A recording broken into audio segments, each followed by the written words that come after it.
dirita sa bounce rate unsa man ni siya. Kani really important ni nga element no sa atong traffic.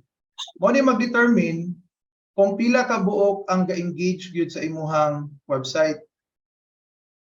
So, ang bounce rate, ang definition ana is pag naay user nga mosulod sa imong website, unya wala gyud siya gibuhat, no engagement at all, then i-close lang kalit 10 to 30 seconds. That counts as a bounce rate. So that means nga wa siya ni-engage.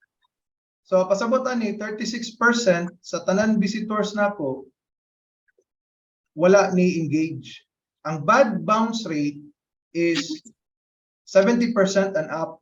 So 70% to 100% nga visitors nimo wala joy activity, that says something sa imong website. That means nga walay angay engage sa imong website, or people are not interested in your products, people are not, or ay imong traffic sayo pang ilahang sulod, you're not really serving the search intent. So ang pasabot ani kung nakay 80% bounce rate, out of 10 people 8 ang walay buhaton, that's really bad.